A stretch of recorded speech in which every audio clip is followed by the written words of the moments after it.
ब्रह्मानन्दं परमसुखदं केवलं ज्ञानमूर्ति द्वन्द्वातीतं गगनसदृशं तत्त्वमस्यादिलक्ष्यम् एकं नित्यं विमलमचलं सर्वधी साक्षिभूतं भावातीतं त्रिगुणरहितं सद्गुरुं तं नमामि।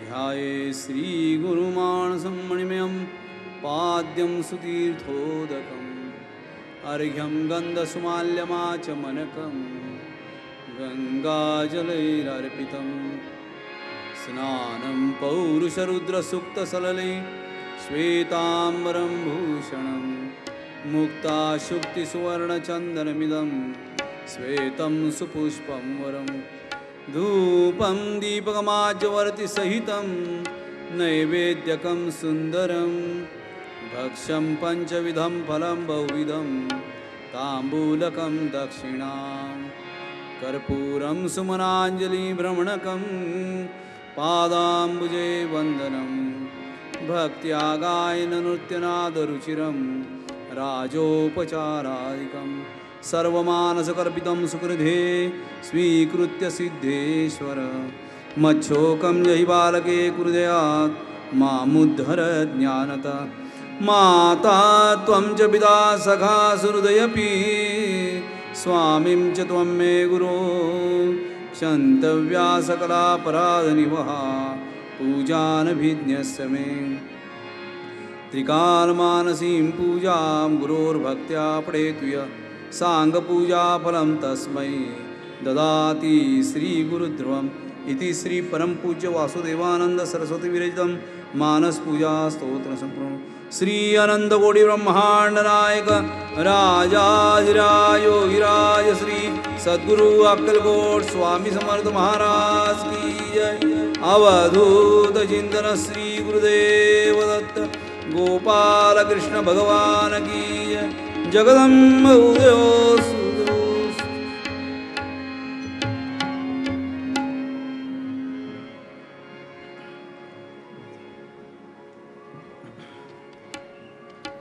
प्रत्यक्ष प्रमाण असलेल्या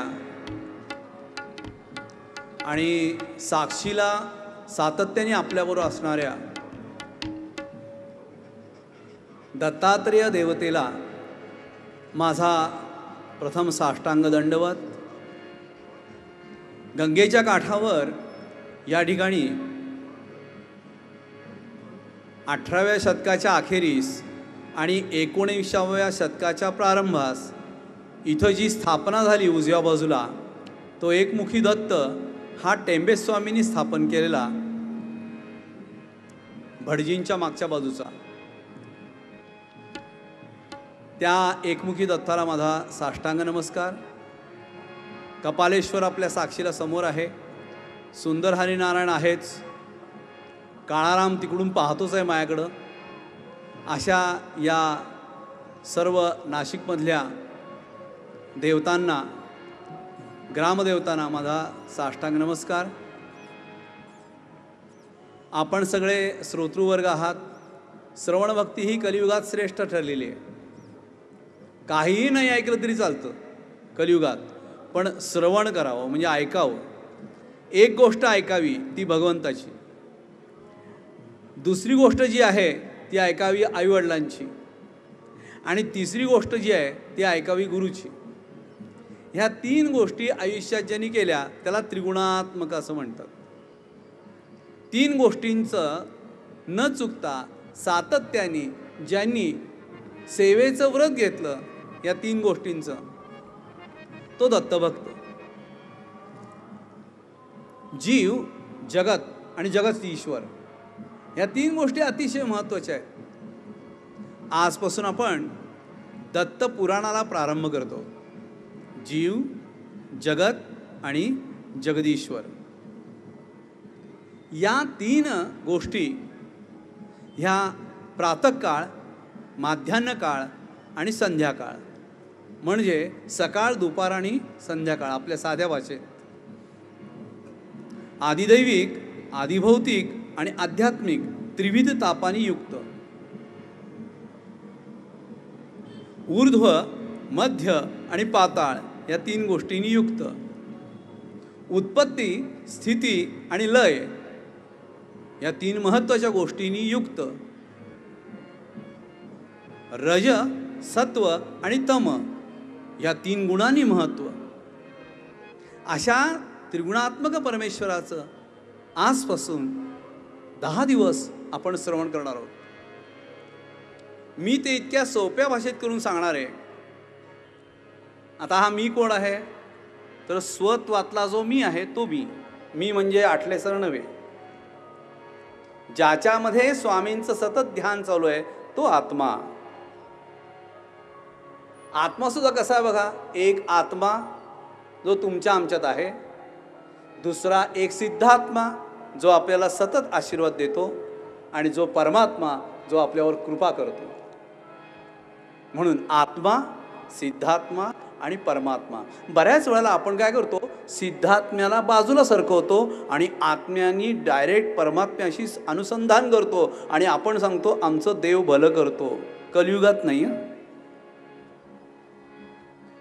कलियुगातला देव म्हणजेच आमचे यशवंतदेव मामलेदार, साधुदेव मामलेदार, हे आमचे गुरु. कलियुगातला आमचा तो देव. कलौ श्रीपाद श्रीवल्लभ, आमच्या कलियुगाला सुरुवात करून देणाऱ्या श्रींच्या पायाला, विष्णूंच्या पायाला आम्ही मुख्य मानतो. आम्ही त्यांच्या पायावर, चरण कमलांच्यावर आमचं हे जे बुद्धीचं प्रगल्भ असे हे डोकं आहे ना, हे आम्ही तिथं टेकवतो आणि आम्ही त्यांच्याकडून उत्तर घेतो, हे गुरुराया तू आम्हाला काहीतरी या बाबतीत ज्ञान दे, आम्ही सामान्य आहोत. पुराणामध्ये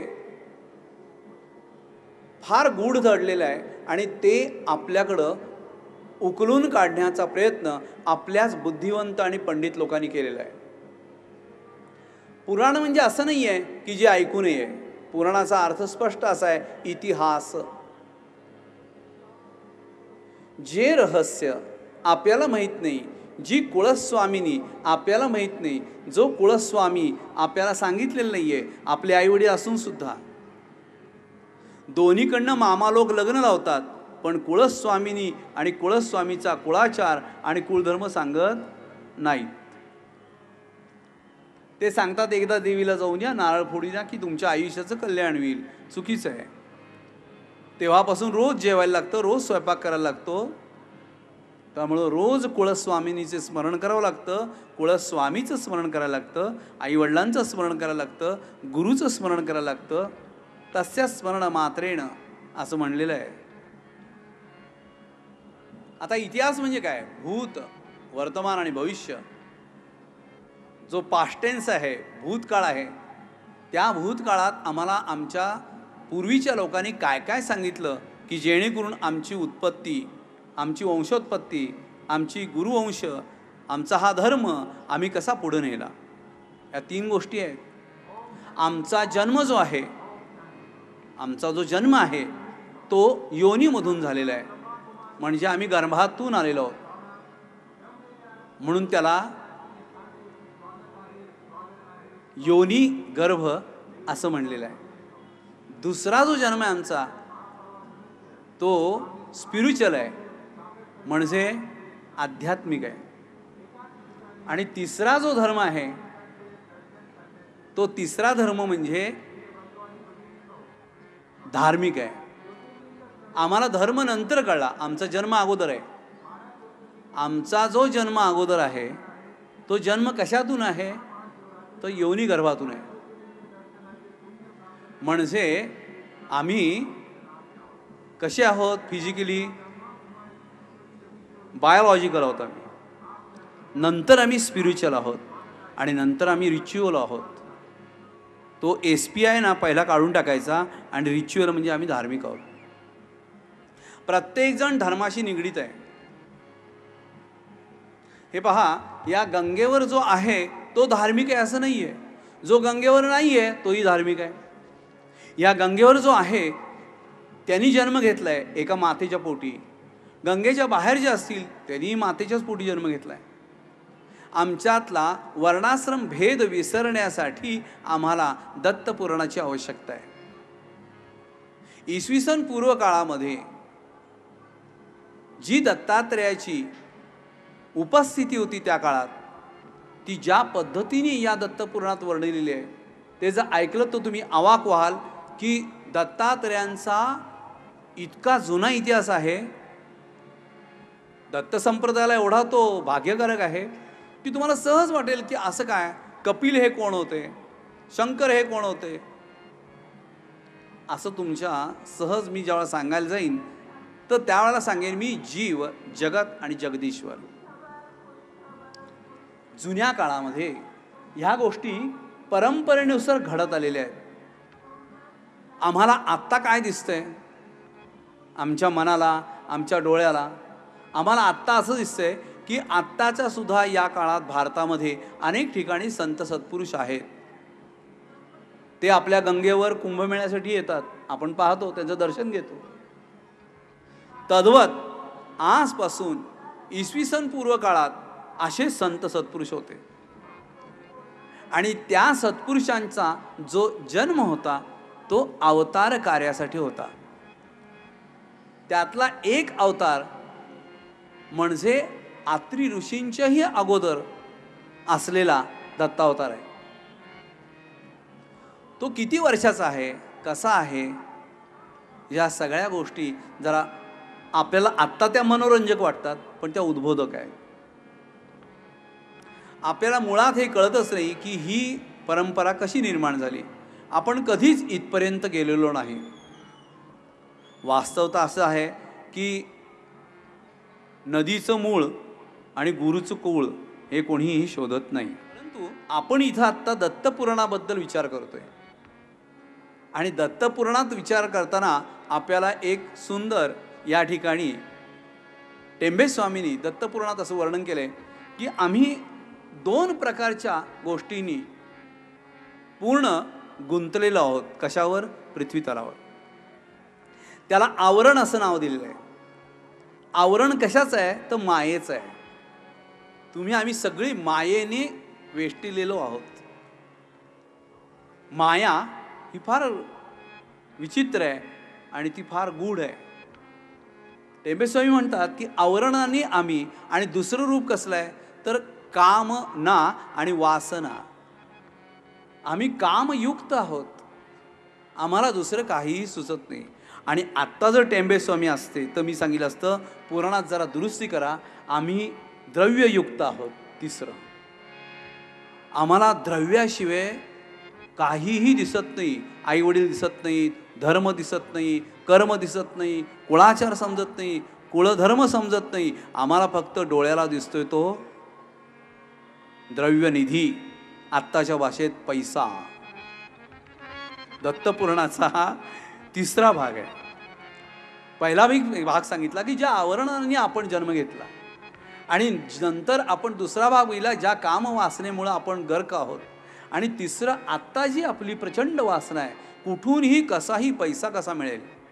इतका विचित्र काळ आत्ता आहे की सध्याच्या मुली ह्या कोणताही कुळाचार कुळधर्म न पाहता, सध्याचे आईवडील कोणत्याही गोष्टीकडे लक्ष न देता पहिलं कॉन्व्हेंटमध्ये टाकायचं, कानाच्या पाठीमागं जे ऐकू येत नाही तिकडं.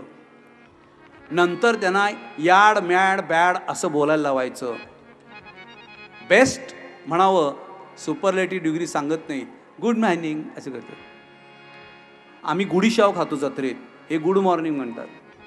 असं शिकवणारी परंपरा सध्याच्या आईवडिलांच्यात निर्माण झाली आहे. माफ करा, आईवडील एवढे भ्रष्ट झालेत आत्ताचे की त्यांना इंग्रजीच्या व्यतिरिक्त काही सुचतच नाही. त्यांना हे कळत नाही आहे की आपणच आपल्या पायावर धोंडा टाकून घेतोय. मूल उठल्या उठल्या पहिल्यांदा काय म्हणत असेल तर ते मम्मी म्हणतं, म्हणजे आईची डेड बॉडी, आणि डेड झालेला डॅडी. ही परंपरा आमच्याकडं प्रचंड आता, म्हणजे आई वडील काय, मुलं मुली काय. हल्ली मी काही विचारलं की स्पॅरो म्हणतात. चिमणी नाहीच आहे, स्पॅरो कुठं? चिमणी दिसती का?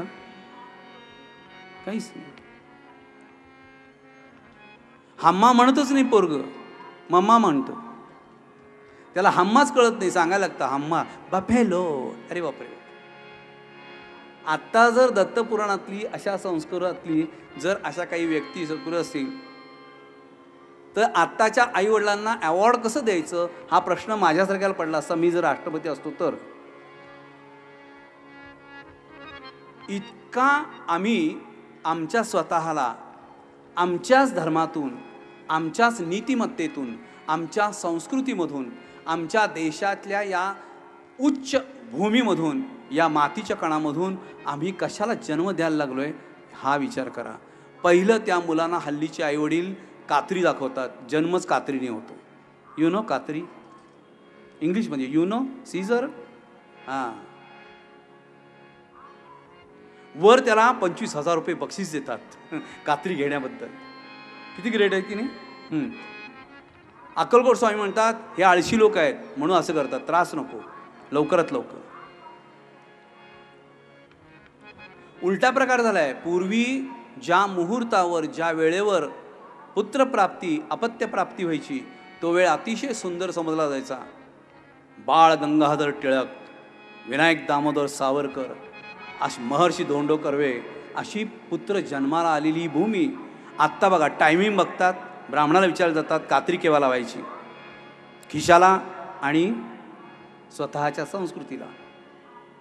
दत्तपुराणातला हे का प्रगट एक अध्याय आहे म्हणून सांगतो. मी आज हे का सांगतोय तर सुरुवातीलाच आम्ही किती भ्रष्ट आहोत शरीरापासून मनापर्यंत.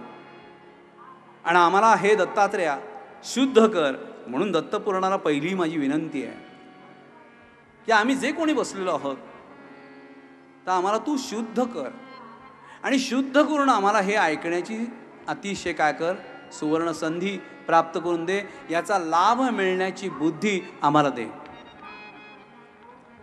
आम्ही कशासाठी आलोय, आम्ही काय करणार आहोत.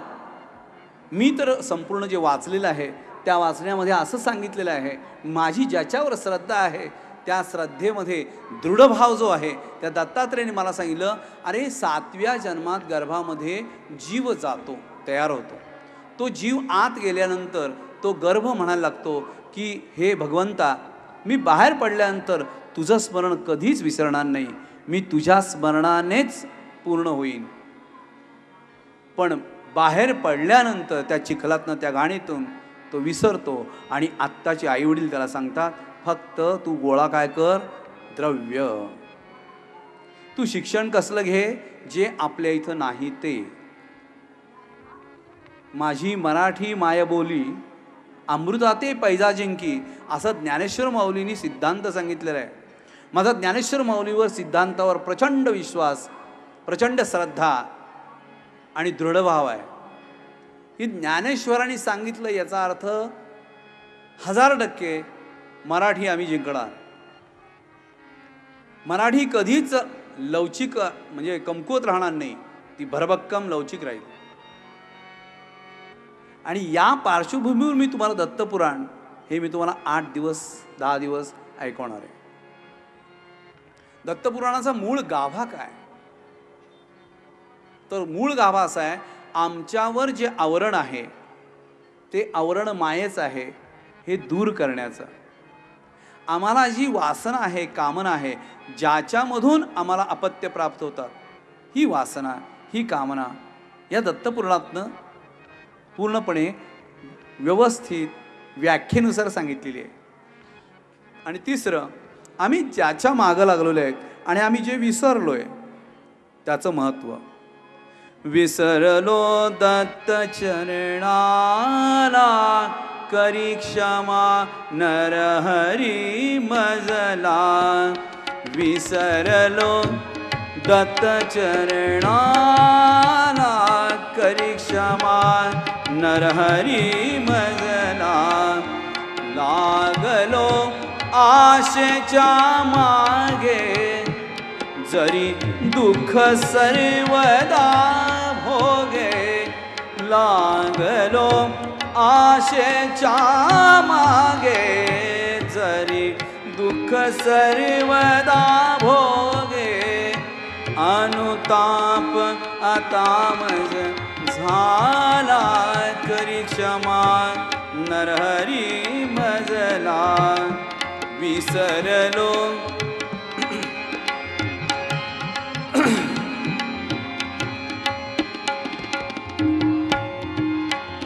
गुंगलो मोह पाशात, विषयाच्या नितनादात.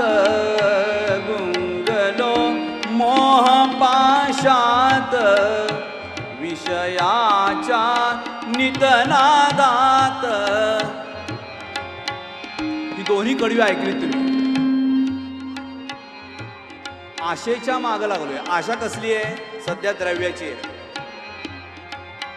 इतके आम्ही सामान्य आहोत की आम्ही 10-10 मिनिटाला पझल होतोय, कन्फ्यूज होतोय. आता काय करायचं? असं झालं तर काय करायचं? तसं झालं तर काय करायचं? म्हणजे जे मनात यायला नकोय असं मनात काय येते तर ते द्रव्यच घरात असं येते की ते साशंक द्रव्य आहे. ते कष्टाचं भक्कम द्रव्य नाही आहे. ते वरच्यावर आलेलं तवंगातलं द्रव्य आहे. त्याच्यामुळे ते मनाला फिक्स करत नाही आहे. त्याची एफडी होत नाही आहे. ते असंच खर्चलं जाते. कसा खर्च झाला ते? गुंगलो मोह पाशात, विषयाच्या नितनादात. नाद कसला आहे? सगळ्या प्रकारचा. आणि वर आम्ही मागं लिहितो गाडीच्या नाद खोळा म्हणून. कसले नाद असावे? खरं म्हणजे आम्ही नाद ब्रह्मात जायला पाहिजे. आम्ही गुरुनादात मिसळलं पाहिजे. आम्ही कुठं जातोय बघा. आम्हाला सतत विषयच सुचतोय. आम्हाला दुसरं काही सुचत नाहीये. नाशिकमध्ये काही ठिकाणी अतिशय अप्रतिम नगरपालिकेने सुंदर विभाग तयार केले. छान झाडी अशी कटिंग केली आहे. त्याच्यामागं लपून आम्ही बसतो, CC कॅमेरा लावून सुद्धा. गुंगलो मोह पाशात, विषयाच्या नितनादात. आम्ही गुंग कशात आहोत? पैसा कसा मिळेल? माझा ब्लॉक फ्लॅट कसा होईल? मी कुठल्या तरी बँकेचं कर्ज कसं काढीन? ते फेडताना मला हार्ट अटॅक कसा येईल? दत्तपूर्णात रुद्रगावर खूप आहे. काही काही लोकांना अटॅक कशामुळे येतो माहिती का? हप्ताच पिटत नाही म्हणून. काही काही लोकांना झोप का लागत नाही? झोपेच्या गोळ्या का घेत आहेत? हप्ता पिटत नाही म्हणून. काही काही लोकांना धक्का कसला बसतो माहिती का? कर्ज काढायचं का? तोपर्यंत मुलगी मिळत नाहीये.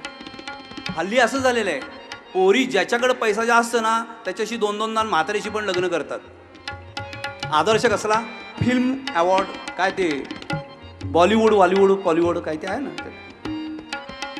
हां, आई वडील पण सांगतात चांगला पैसेवाला बघायचा आणि पोरीला गळ्यात मारायचं. मग तो कसाही असू दे. विषयाच्या नितनादात सांगत नाही तो. गॅरंटी नसते ना त्याला. कुठल्या सवयी कशा आहेत काय काही बघायचं नाही. फक्त पैसा आहे ना.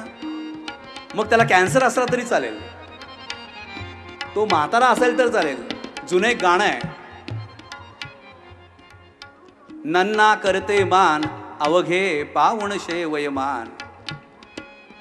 परवा मला सहज एकदा कुठेतरी पाहायला मिळालं, ऐकायला मिळालं की कुठल्या तरी नटाबरोबर त्याची आई आमच्या काळात हिरोईन होती आणि तिच्या मुलानं उद्धार काय केला असेल, पहिलीला सोडून दिली, दुसरी अशी केली की ती मुलीच्या वयाची आहे. हा आदर्श आहे आमचा देशात. क्या बात आहे. आणि तरी बॉलिवूड आवडतं आम्हाला.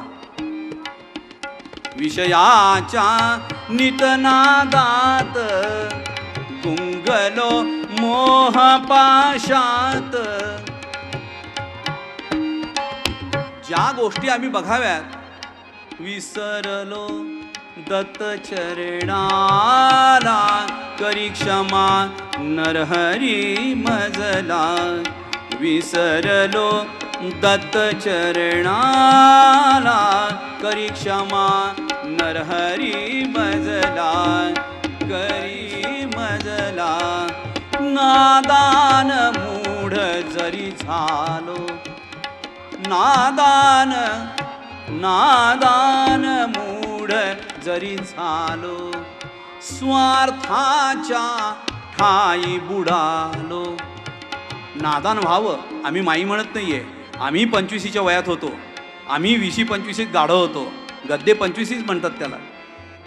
आम्ही असं म्हणतच नाही. 60 बुद्धी नाठी आम्ही तिथं पण येऊन बसलोय. आम्हाला तेही वय माहित आहे. नादान मूढ जरी झालो, मूढ म्हणजे मूर्ख. आम्ही बऱ्याच वेळा मूर्ख झालोय. आम्हाला बायकोही मूर्ख म्हणून बसलेली आहे. तोही काळ आमचा गेला. काय मूर्ख आहे आमचं ध्यान. नादान मूढ जरी झालो, स्वार्थाच्या. स्वार्थ किती असावं? स्वार्थ किती प्रकारचा असेल तुम्हाला माहित नाही. 64 कला आहेत ना, 64 प्रकारचा स्वार्थ आहे. त्यातला एक स्वार्थ सांगू ज्याला काही अर्थ नाही असा. स्वार्थ. काहीच करायचं नाही, काहीच करायचं नाही, फक्त याचं त्याला द्यायचं आणि घर बसल्या मिळवायचं. नादान मूढ जरी झालो, स्वार्थाच्या ठाई बुडालो. इतका स्वार्थ केला आम्ही. कशात स्वार्थ नाही, सगळीकडे स्वार्थच आहे. इथं येऊन बसल्यात सुद्धा स्वार्थ आहे. कसं काय? काय तेवढंच ऐकून काही झालं तर झालं, तेवढंच पाप नष्ट झालं.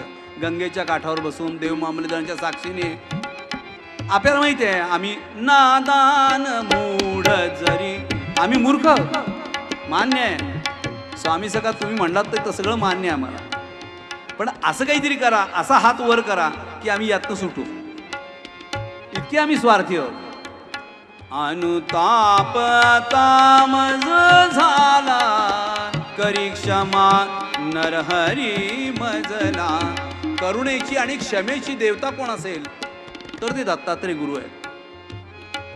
इथं पुराणात टेंबे स्वामींनी सांगितलंय की तुम्ही फक्त करुणा भाकलीत, तुम्ही फक्त नम्र झालात, तुम्ही चरणावर जर डोकं टेकलं आणि माफी मागितली तर हा दत्तगुरु तुम्हाला क्षमा करतो, या सगळ्यातनं सोडवतो आणि पुण्यकाळी घेऊन जातो. अनुताप तामज झाला, करी क्षमा नरहरी मजला. विसरलो दत्त चरणाला, करी क्षमा नरहरी मजला. करी क्षमा नरहरी मजला, करी क्षमा नरहरी मजला. दत्तपुराणाचं प्रास्ताविक आत्ता संपलं. प्रत्येक विषयामध्ये, ग्रंथामध्ये, पुराणामध्ये जे लिहिलेलं असतं त्याला अगोदर प्रस्तावना असते, त्यात एक छोटंसं मनोगत असतं. मी आत्ता मनोगत पण सांगितलं आणि प्रस्तावना पण केली. दत्तपुराणात सांगितलेलं आहे, स्मरणाने संतुष्ट होणाऱ्या देवदेवतांमध्ये भगवान श्री दत्तात्रयांचे स्थान विशेष आहे. साक्षात आणि प्रत्यक्ष फल देणाऱ्या दत्तात्रयांचे मोठेपण वादातीत असून साक्षात्कार पुराण इतिहास आदी भारतीय संस्कृत साहित्यात स्पष्ट झालेलं आहे, असं पुराणात सांगितलेलं आहे. तुम्हाला एक मी याच्यावर एक सहज एक छोटंसं सूत्र सांगतो. सूत्र कलियुगातलं. तुम्ही जमलं तर एक षडाक्षरी मंत्र सारखा म्हणायचा. गुरुदेव दत्त, गुरुदेव दत्त. नाही म्हणत स्वामी समर्थ. हे तुम्ही फक्त 5 वेळेला म्हणा मनापासून, दृढ श्रद्धेने. गुरुदेव दत्त, स्वामी समर्थ. हे रुद्र स्वरूप होतं. अग्निमेळ नावाची एक व्यवस्था आहे. त्या अग्निमेळातून ह्या दत्तात्रेय संप्रदायाचा जन्म झाला आहे.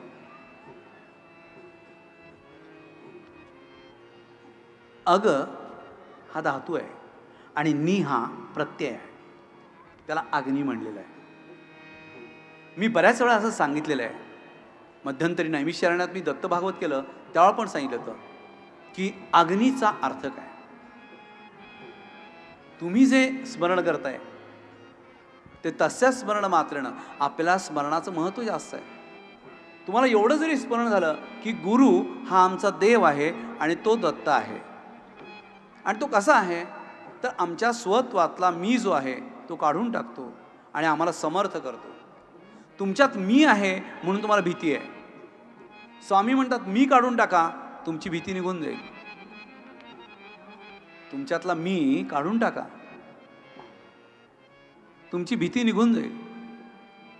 तुम्ही प्रत्येक वेळेला मी करतो असं म्हणून म्हणतात ते तुम्ही भीता. मी असं केलं तर, आणि मग असं झालं तर, आणि मग लोक काय म्हणतील.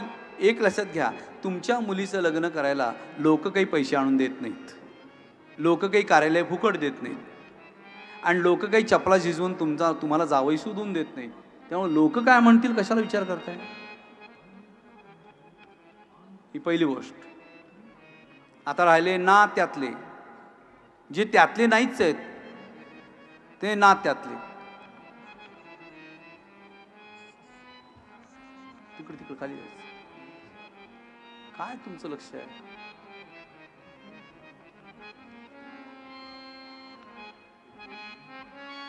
दिगंबरा दिगंबरा श्रीपाद वल्लभ दिगंबरा,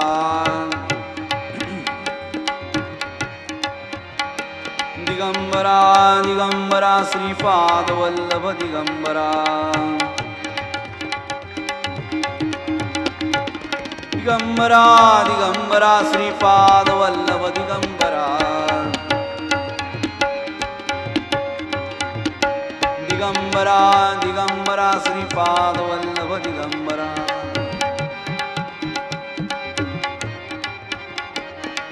ही साक्ष.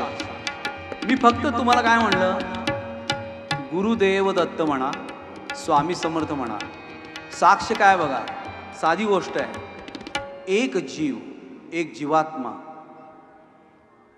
त्या जीवात्म्याला गेल्या जन्मातलं स्मरण झालं आणि तो जीव त्याला कळलं नाही आपण काय करतोय, पण जीवात्मा जो आहे, आतला आत्मा जो आहे, त्या आत्म्याला स्मरण झालं, अरे हेच विसरलो होतो आपण. आणि तो व्यासपीठावर येऊन त्यांनी नमस्कार करून गेला की मी चुकलो, विसरलो. ही साक्ष. तुम्ही माना अथवा न माना, माझा श्रद्धा आहे, माझी करुणा आहे त्या जीवाबद्दल, तथास्तु. त्याला स्मरण झालं हेच जास्त आहे. इथपर्यंत जोपर्यंत तुम्ही दृढ होत नाही सद्गुरूशी, तोपर्यंत सद्गुरू तुमच्याजवळ येत नाही. या जीवात्म्याच्या स्वरूपात, या दुःखाच्या स्वरूपात, या पश्चात्ताप दग्धयुक्त अशा मनाच्या अवस्थेत तो जीव इथं आला. बघा,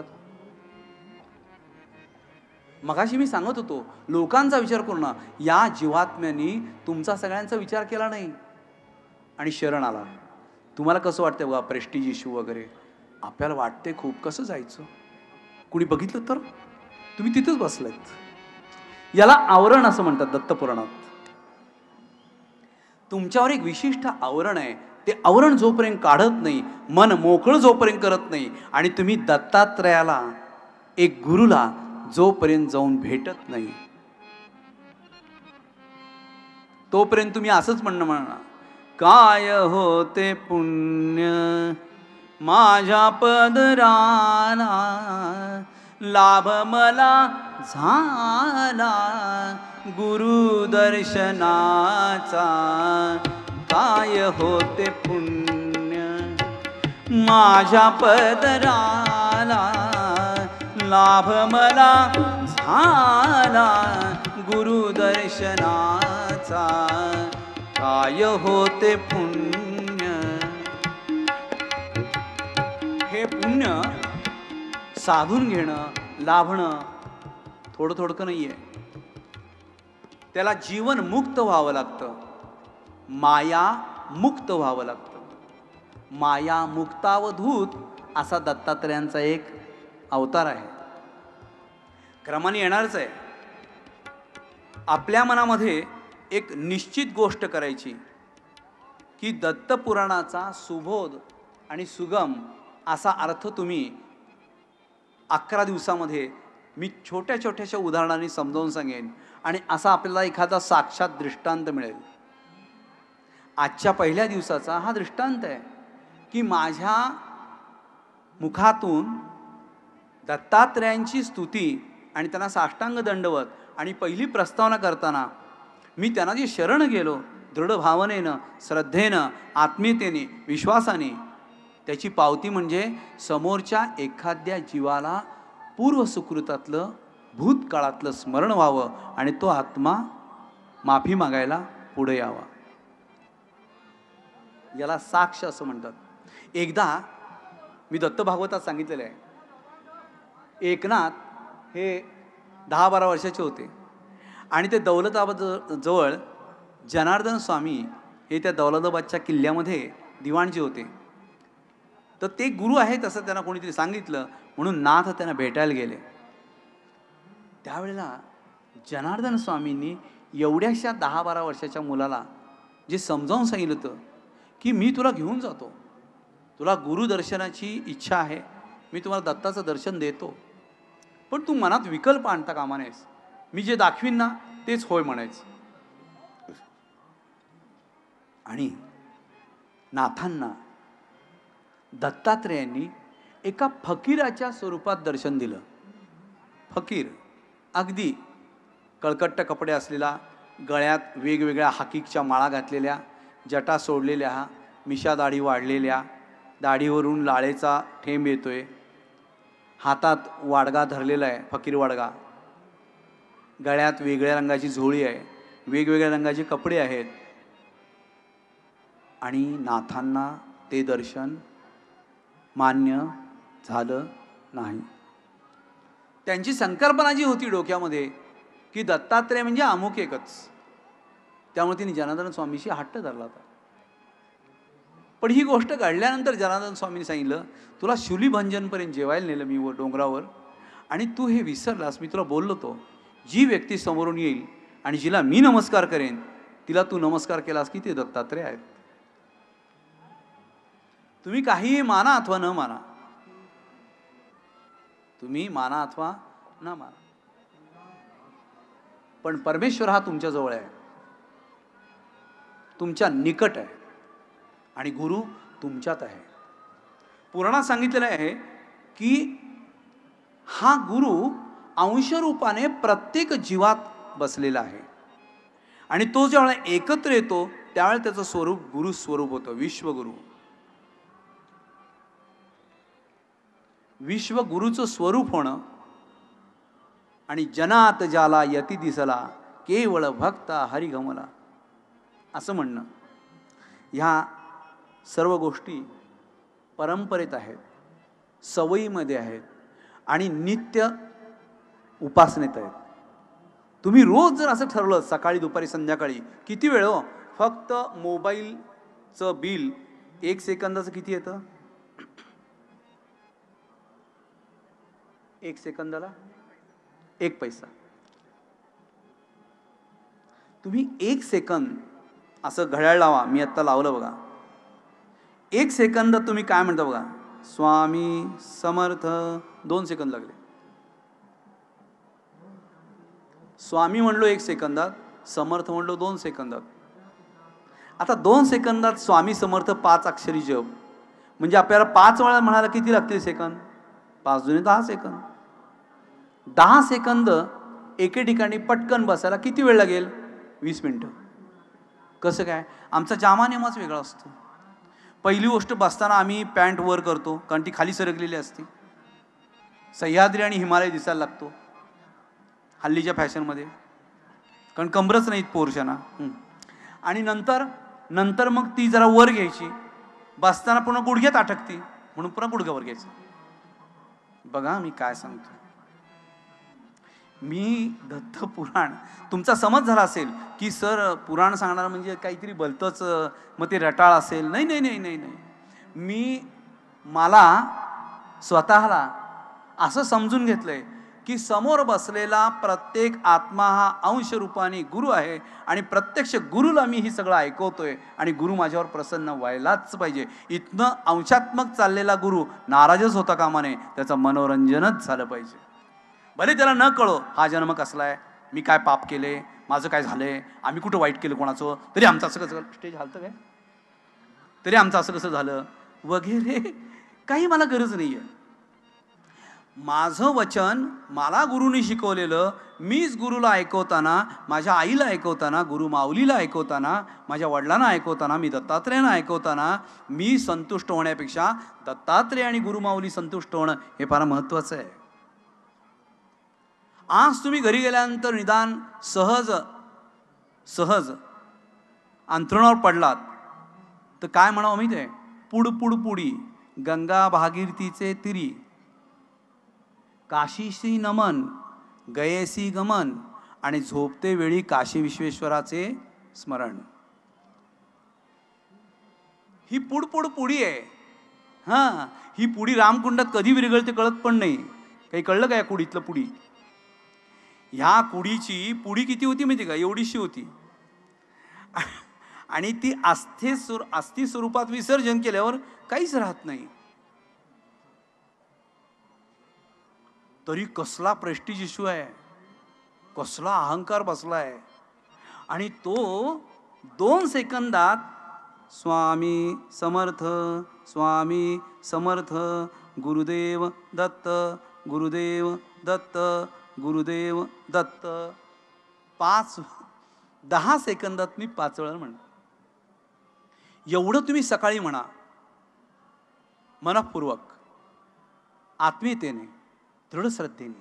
एवढं तुम्ही दुपारी डबा जेव्हा ऑफिसमध्ये उघडाल, घरात ती स्त्री नवऱ्याला बरोबर दिले का म्हणून एक तुकडा घेऊन ओठाच्या बाजूला न लागता इतका नाजूकपणे ती तोंडात ठेवते. हे ऑब्झर्वेशन माझं आहे बायकोशी. आणि ती ज्यावेळेला तो पदार्थ तोंडात ठेवते, अगो बाई, मी यातलं मीठ त्यात घातलं वाटतं, कप्पाळ माझं सुरू होतं बघा तिचा जे एका आदिमायेचा, एका माऊलीचा आपल्याच परमेश्वराला पाठवलेल्या 2 घासांच्या एका घासातल्या चवीत तिला एवढं स्मरण होतं, एका सेकंदात तिला एवढा मनस्ताप होतो, अरे अरे अरे अरे हे मी काय केलं. इतकं जॉईंट व्हायला पाहिजे त्याच्याशी, गुरुमाऊलीशी, दत्तात्रेयांशी. इतकी हळहळ वाटली पाहिजे. आणि असं मग संध्याकाळी ऑफिसमधनं आल्या आल्या कधी असं विचारायचं नाही, लवकर का स्वारी, उशिरा आज स्वारी, आज वेळेवर, अरे मग तिने यायचं कधी घरी,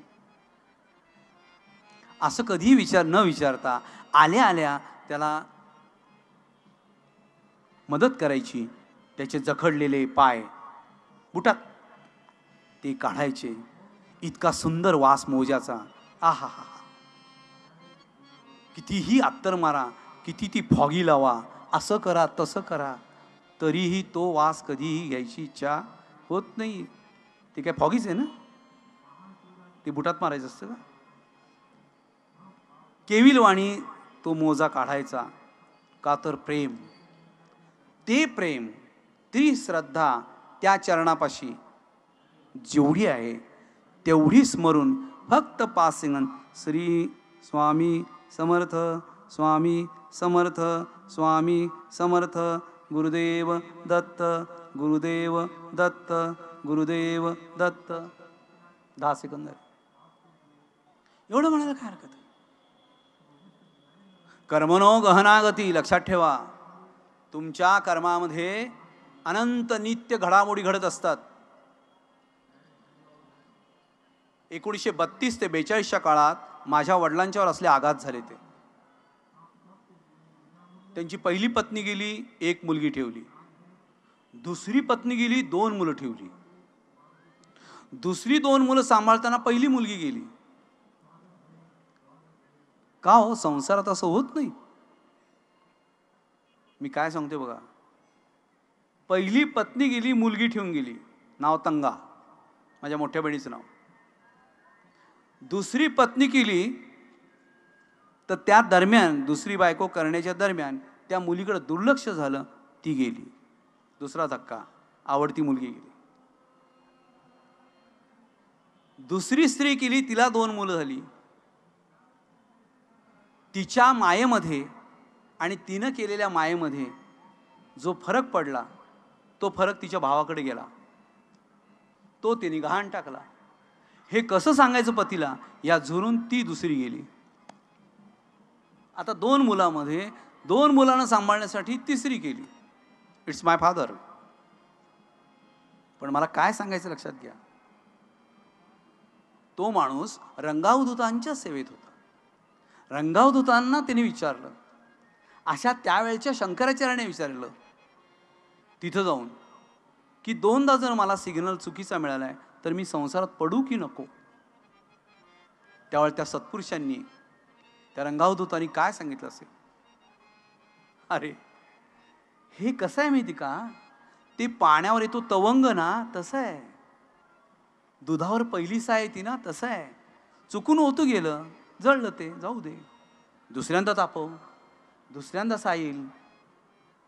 पुन्हा दुर्लक्ष झालं, ओतू गेलं, तिसऱ्यांदा तापव. आता तरी खबरदारी घेशील. दूध तापवण्यासाठी लक्षात ठेव, वासुदेवा, माझ्या वडिलांचं नाव ते होतं, तू तेवढा वेळ त्या चुलीपाशी उभा राहा किंवा बैस आणि काळजी घे की दूध तापले ओतू जाणार नाही. तिसऱ्या दुःखात ज्यावेळेला त्यांनी जी काळजी घेतली, तर तोपर्यंत त्या 2 मुलातलं एक मूल गेलं. पण त्या माणसानी, सद्गुरूंनी सांगितलं, त्यावेळेला रंगावधूत सद्गुरू होते, सगुण गुरु ते होते. त्यांनी सांगितलं, हटायचं नाही मागं, प्रपंच आयुष्य भोगून संपवायचं. किती आघात झाले बघा. पहिली पत्नी, पहिली मुलगी, दुसरी पत्नी, तिचा एक मुलगा, 4 आघात झाले, सहन केले. आणि मग सहज रंगावधूतांनी सांगितलं की एक वेळ लवकरच अशी येईल, या तिसऱ्या पत्नीला 8वं अपत्य होईल, ते तुझ्या घरात गुरुवंशाने वाढेल. तो हा देह जन्मापासून, मुंजीपासून मी त्या सद्गुरूंना सतत पाहतोय, अक्कलकोट स्वामी, रंगावधूत स्वामी, सगळ्यांना. आज मला चैन पडत नाहीये वयाच्या 62व्या वर्षी. माझी तब्येत तशी नाहीये तुमच्यासमोर इतका वेळ बसण्याची, तरी बघा मला राहत नाही सद्गुरू स्मरण, तस्य स्मरण मात्रेण. 1 सेकंदभर तुम्ही असा जप करा, न सांगता. बघू बरं,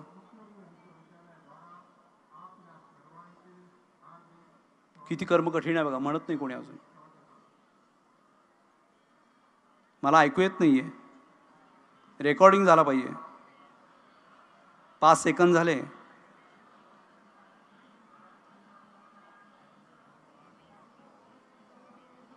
स्वामी समर्थ, स्वामी समर्थ, स्वामी समर्थ, स्वामी समर्थ, स्वामी समर्थ. 1 सहस्र जप झाला. कळलं का काही तुम्हाला?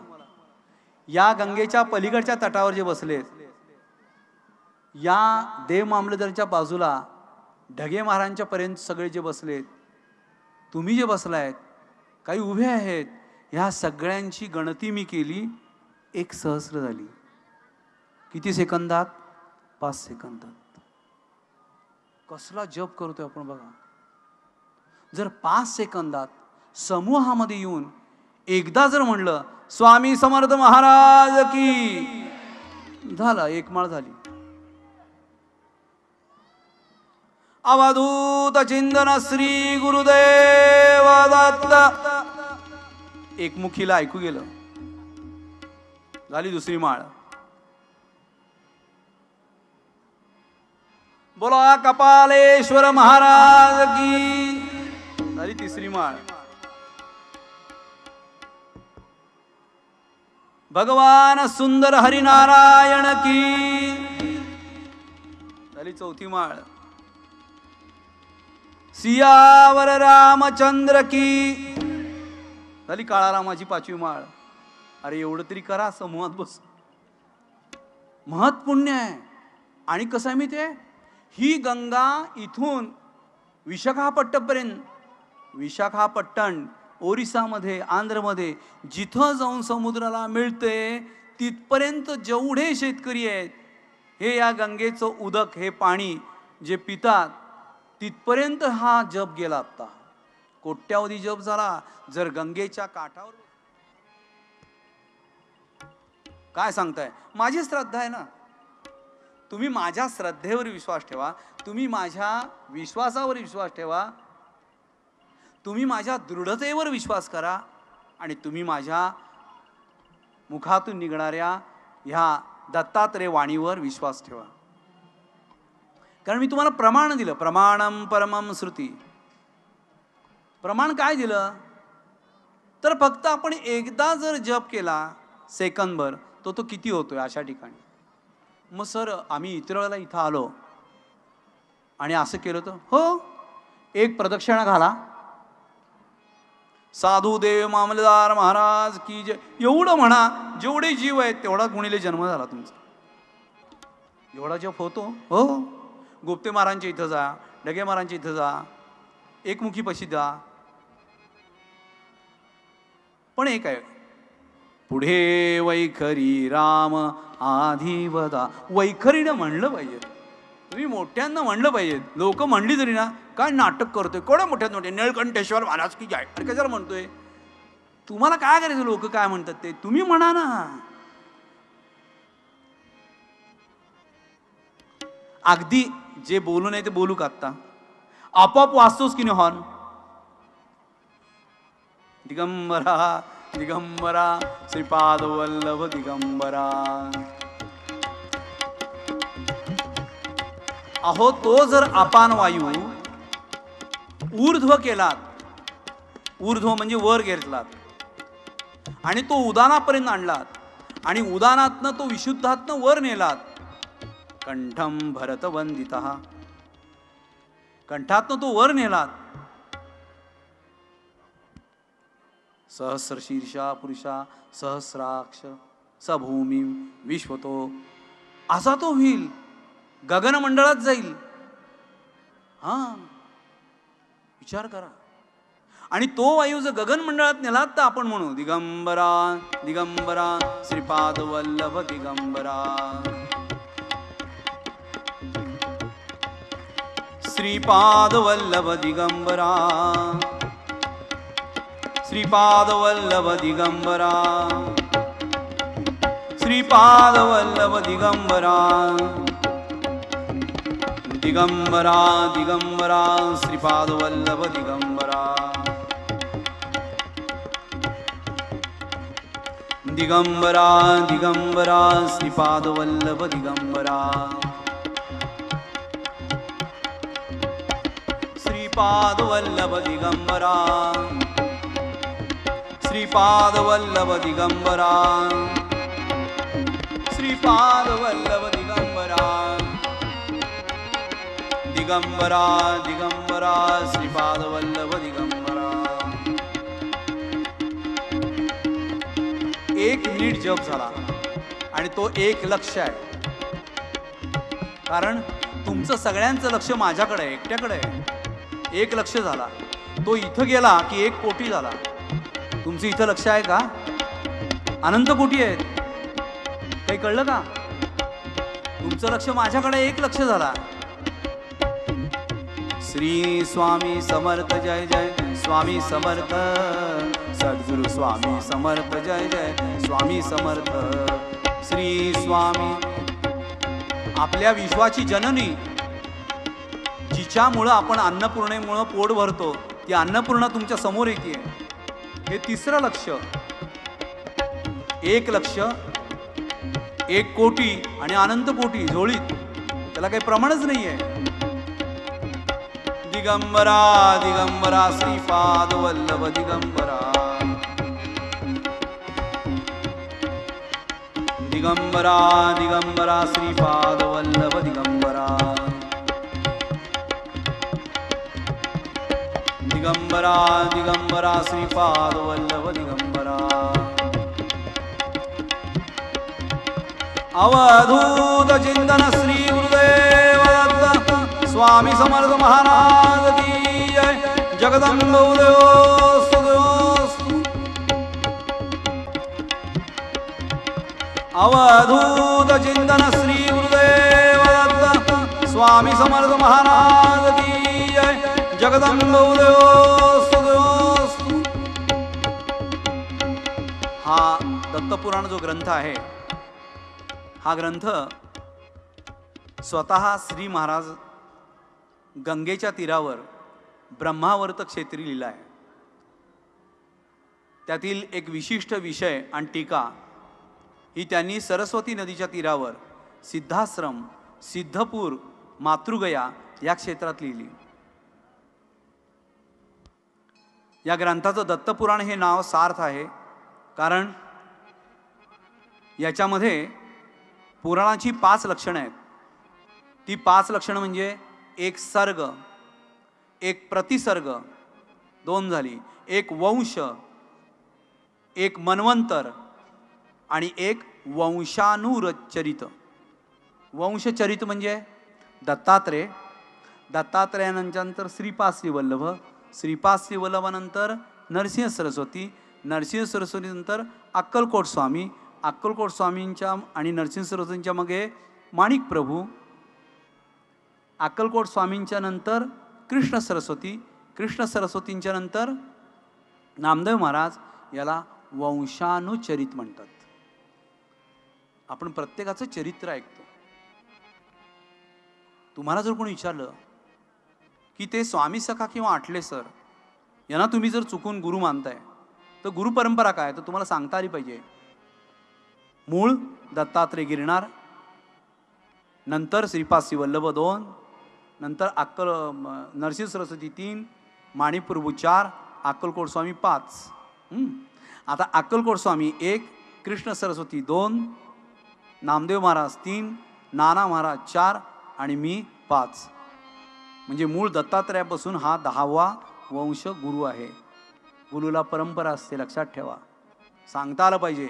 माझ्या वडिलांचं नाव वासुदेव, वासुदेवांचे वडील रामचंद्र, रामचंद्रांचे वडील मोरभट, मोरभटांचे वडील रामभट, रामभटांचे वडील सखंभट, सखंभटांचे वडील शिवभट, शिवभटांचे वडील महादेवबिन भट, महादेवबिन भटांचे गणेशबिन भट, गणेशबिन भटांचे शिवबिन भट। ही परंपरा वडिलांची सांगता आली पाहिजे। तुम्हाला तुमच्या वडिलांचं नाव तरी सांगता येतं का? नाव आपण कसं सांगतो माहिती आहे? हल्ली माझा मुलगा प्रद्युम्न आठले, सुमंत गेला वर। ही पिढी असली आहे। ही पिढी काय करते, बापाचं नाव, कारण त्यालाच माहित नसतं बापाने काय केले ते।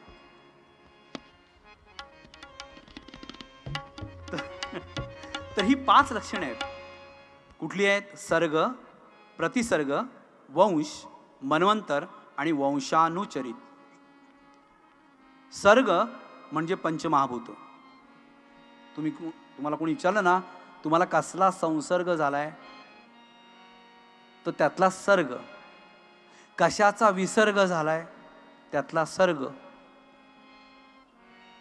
लक्षात आलं? सर्ग म्हणजे पंचमहाभूत, आप, तेज, वायू, हे माहिती आहे तुम्हाला। इंद्रिय आणि बुद्धी। इंद्रिय किती आहेत आपली?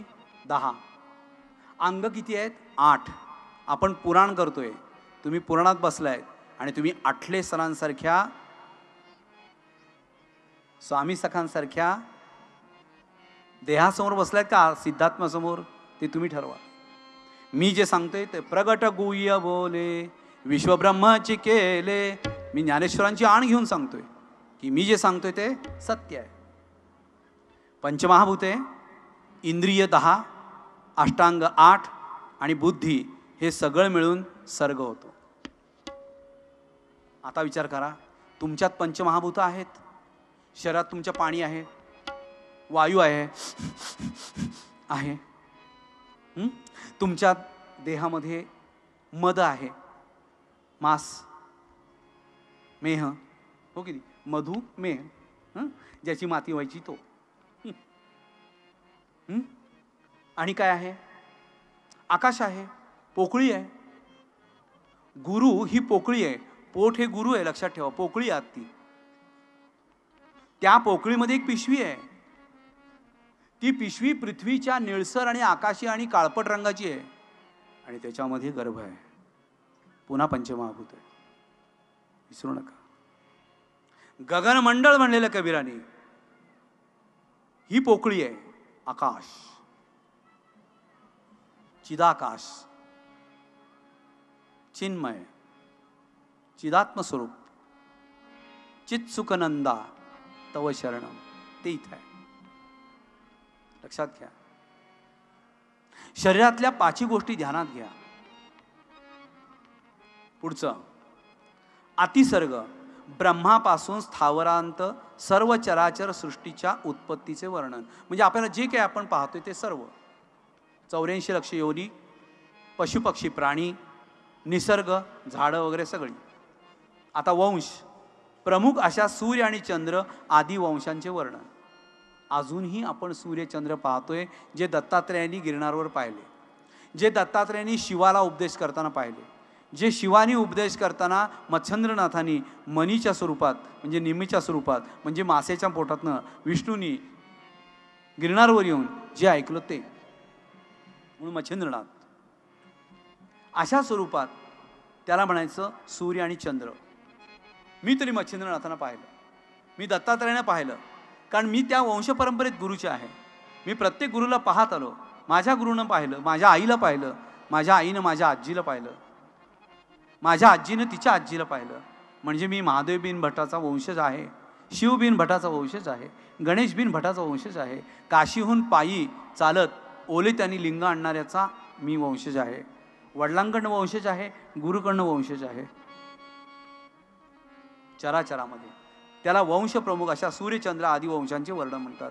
आज मी जे सांगतोय ते सूर्यचंद्र पाहतायत, ऐकतायत. मन्वंतर, मनुपुत्र, देव, ऋषी, इंद्रादी तसेच भगवंताच्या अवताराचे वर्णन. मी तुम्हाला अवताराचं वर्णन सांगतोय, मी तुम्हाला अवतार कशी झाली ते सांगतोय. वंशानुचरित अर्थात पूर्वी सांगितलेल्या वंशातील प्रसिद्ध पुरुषांचे चरित्र वर्णन. मी सहज टिळकांचं नाव घेतलं होतं, सावरकरांचं घेतलं होतं, गुप्ते महाराजांचं घेतलं, ढगे महाराजांचं घेतलं, देव मामलेदारांचं घेतलं.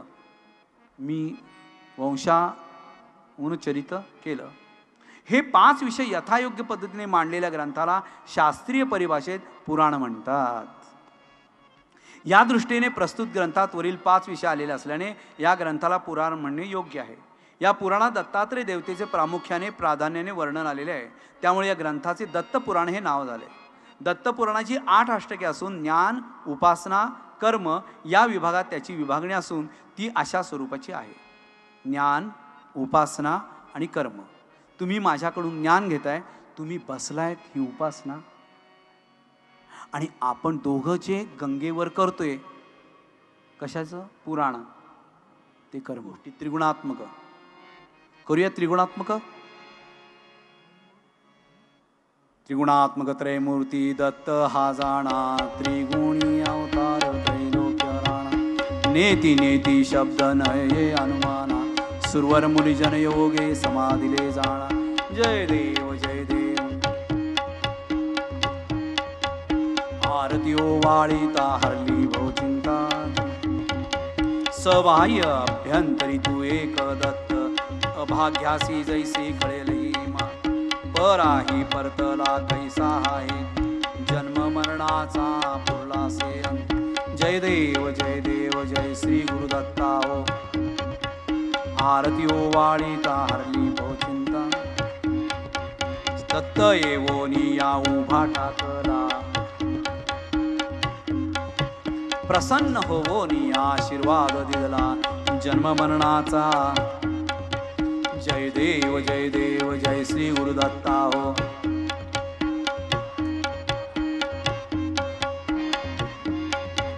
दत्त दत्त ऐसे लागले ध्यान, हरपले मन झाले उन्मन. मी तू पणाची झाली बोलवण, एका जनार्दनी श्री दत्त ध्यान. जय देव जय देव जय श्री गुरुदत्ता हो स्वामी अवधूत. आरती ओवाळीता हरली भवचिंता. आरती गुरुदत्ता, अवधूता नरहरि भाग्य विधाता आरती गुरुदत्ता मूढ जरी झालो भगवंता मूढ जरी झालो भगवंता चरणी ठेवूनी माथा आरती गुरुदत्ता अवधूता नरहरि भाग्य विधाता आरती गुरुदत्ता विसरुनी तव पाया अनुसूता ज्ञान उदेले आता आरती गुरुदत्ता अवधूता नरहरि भाग्य विधाता आरती गुरुदत्ता लीन तुझे ठाई गुरुनाथा लीन तुझे गुरुनाथा तुची आम्हा उद्धरता आरती गुरुदत्ता अवधूता नरहरि भाग्य विधाता आरती गुरुदत्ता तुझ विण मज कोणी नक्षत्राता तुझ विण मज कोणी नक्षत्राता भक्तवत्सला ताता आरती गुरुदत्ता अवधूता नरहरि भाग्य विधाता आरती गुरुदत्ता नित्य तुझी सेवा मज होता नित्य तुझी सेवा मज होता अनुभवली तव ममता आरती गुरुदत्ता अवधूता नरहरि भाग्य विधाता आरती गुरुदत्ता दिगंबरा दिगंबरा श्रीपादवल्लभ दिगंबरा दिगंबरा दिगंबरा श्रीपादवल्लभ आरती स्वामी राजा कोटी आदित्य तेजा तू गुरु माया बाप प्रभो अजानुभुजा आरती स्वामी राजा पूर्ण ब्रह्म नारायण देवा कलियोगी अक्कलकोटी आले वैकुंठनाथ आरती स्वामी राजा कोटी आदित्य तेजा तू गुरु माय बाप प्रभो अजानुभुजा लीलया उद्धरिले भोळे भाबड जन बहुतीव्र साधकासी केले आपुल्या समान आरती स्वामी राजा कोटी आदित्य तेजा तू गुरु माय बाप प्रभो अजानुभुजा आरती स्वामी राजा अखंड अखंड अखंड प्रेम राहो नामी ध्यानी दयाळा सुमंत सरस्वती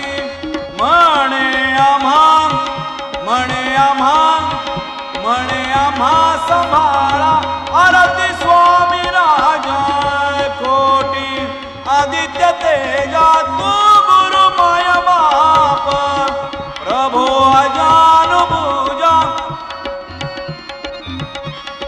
श्री स्वामी समर्थ जय जय स्वामी समर्थ सद्गुरु स्वामी समर्थ जय जय स्वामी समर्थ महाराज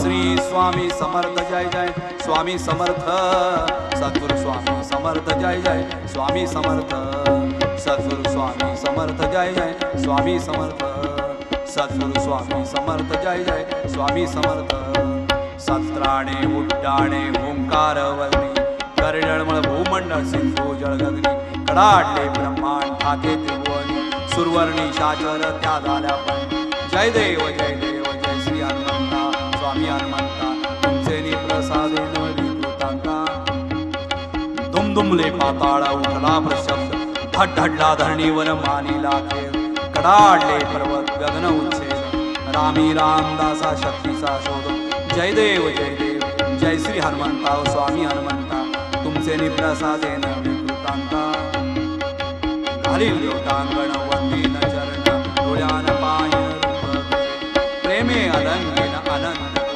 भावे वाळीन म्हणेन मा त्वमेव माता पिता त्वमेव बंधु त्वमेव विद्या गणं त्वमेव सर्वं मम देव देव कायेन वाचा मनसेन देव्या बुद्ध्यात्मना वा प्रभु स्वभावा करोमि यज्ञ सकलं परस्मै नारायणायति समर्पयामि अच्युतं केशवं रामनारायणं कृष्णदामोदरं वासुदेवं श्रीधरं माधवं गोपिकावल्लभं जानकीनायकं रामचन्द्रं हरे राम राम राम हरे हरे हरे कृष्ण कृष्ण कृष्ण हरे हरे हरे राम राम राम हरे हरे हरे कृष्ण कृष्ण कृष्ण हरे हरे दत्त दत्त दत्त हरे हरे हरे दत्त दत्त हरे हरे हरे स्वामी स्वामी स्वामी हरे हरे हरे स्वामी स्वामी हरे ओम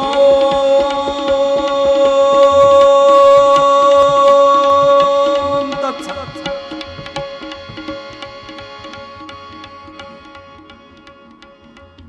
ज्या स्थळी हे मन जाय माझे त्या स्थळी हे निजरूप तुझे मी ठेवितो मस्तक ज्या ठिकाणी तेथे तुझे सद्गुरु पायतो गुरुर्ब्रह्मा गुरुर्विष्णू गुरुर्देवो महेश्वरा गुरु साक्षात परब्रह्म तस्मै श्री गुरुवे नमः गुरुदत्त हे नाव ज्याचे पवित्र परब्रह्म माया चिरंजीव पुत्र मनी आठविता सदा त्या गुरुला आशीर्वाद राहो गुरुसेवकाला सगळ्यांनी ताट बसायचे न घडो मत्सर कोण्याही जीवाचा मी फार अन्यायी आहे माझ्यासारखा अपराधी कोणी नाही आपल्यासारखा क्षमा करणारा कोण नाही घेतलेले ज्ञान आहे तुझला माझी स्वामी समर्था श्री अनंत कोटी ब्रह्मांड नायक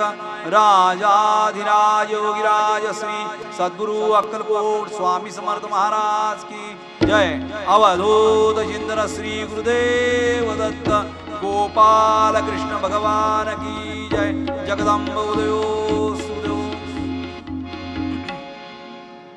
विभूती नमन नाम ध्यानाधी तीर्थ आठवणीनं सगळ्यांनी रोज भस्माचं पाकिट विभूतीचं पाकिट घेऊन जायचं स्मरण करायचं कपाळा लावायचं एक चिमूटभर आपल्या घरामध्ये सिंचन करायचं टाकायचं एक चिमूटभर पाण्यात टाकायचं ढवळायचं सगळ्यांना ते तीर्थ द्यायचं विभूती नमन नाम ध्यानाधी तीर्थ स्वामीच या पंचप्राणामृतात एवढं फक्त 11 दिवस करा आजपासून जाताना न चुकता एखादी तरी सीडी न्या त्या सीडीच्या 2 पैशातून एक गाय जगते माझ्याकडं हे लक्षात घ्या 42 कुळांचा उद्धार व्हावा म्हणून मी गुरुचरित्रावर गुरूंच्या सांगण्याप्रमाणे 42 सीडी तयार केलेल्या आहेत तुम्ही एक सीडी 2 सीड्या किंवा 3 दिवस सकाळ दुपार संध्याकाळच्या 3 सीडी जर तुम्ही नेल्यात तर 11 तिक्त 33 30 तींचं वाण होईल आणि माझ्या गायी अप्रतिम जगतील 120 गायी माझ्या गोठ्यात आहेत समर्थवाडीत केव्हाही या 125 गायींचं दर्शन घ्या 34 गायी आत्ता कशा आहेत अपत्य घेऊन आहेत म्हणजे वासरा आहेत सगळ्यांना 7 गायींचं पूजन करा गायी कशा देखण्यात पहा त्यांच्या अंगावरची जी कांती आहे ती किती तुकतुकीत आहे पहा गोपद्म पूजा ही आपल्या उंबऱ्यावर रोज सकाळी रांगोळीत असते तुम्ही किती रांगोळी काढता मला माहीत नाही पण जर आपण हिंदू असाल आपण भारतीय असाल आपण माणूस असाल तर माझी इच्छा आहे आपण सगळ्यांनी गोपूजन केलं पाहिजे आणि ते या स्वरूपात केलं पाहिजे ही झोळी जी आहे या झोळीतून रोज तिथं 1000 लोक बाहेर रस्त्यावर गोरगरीब काम करणारे रस्त्यावर काम करणारे लोक द्रोणातनं तुपात भाजलेली लापशी, ड्रायफ्रूट्स घातलेली खीर गव्हाची प्रसाद म्हणून खातात, लक्षात ठेवा.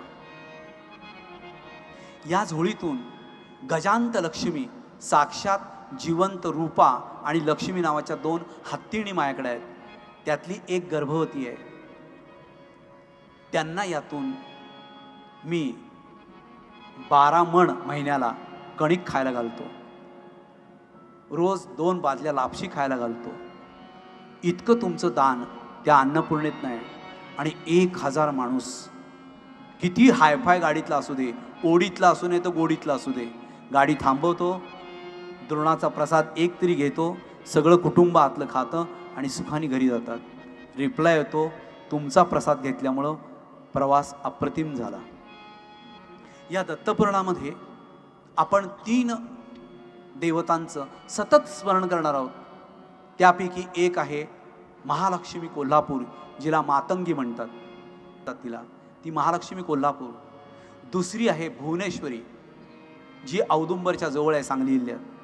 आणि तिसरी आहे रेणुका, जी माहूरगडावर अनुसूया शिखराजवळ आहे.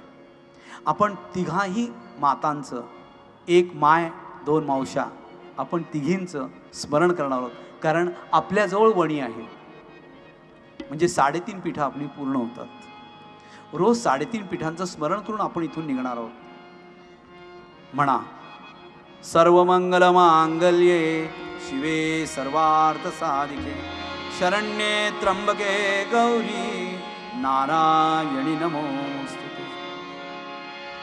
आपण इथून जाताना आपल्याच क्षेत्रातल्या गंगेच्या काठावरच्या 5 देवतांचं आता आपण स्मरण करणार आहोत. एकमुखी दत्त, कपालेश्वर, काळाराम, सगळ्यांचं ताट बसायचंय. आपण 5 वेळा जप करणार आहोत. ओम नमः शिवाय, ओम नमः शिवाय, ओम नमः शिवाय, ओम नमः शिवाय, ओम नमः शिवाय. राम कृष्ण हरी, राम कृष्ण हरी, राम कृष्ण हरी, राम कृष्ण हरी, राम कृष्ण हरी. गुरुदेव दत्त, गुरुदेव दत्त, गुरुदेव दत्त,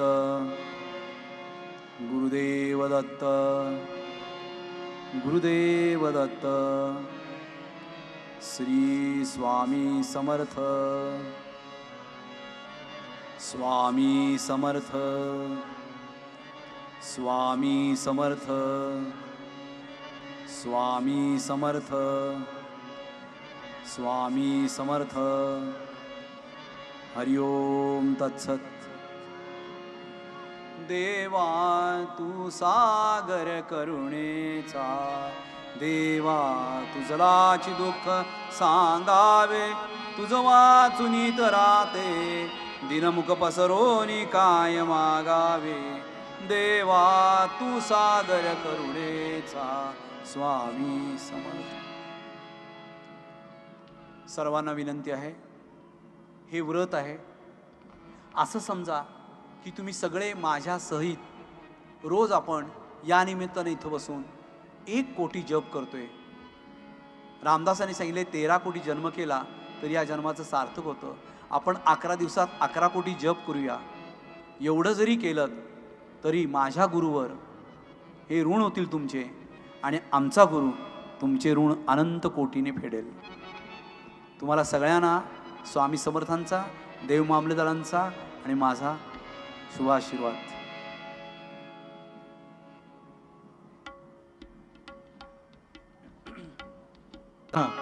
श्री स्वामी समर्थ. जय जय स्वामी समर्थ.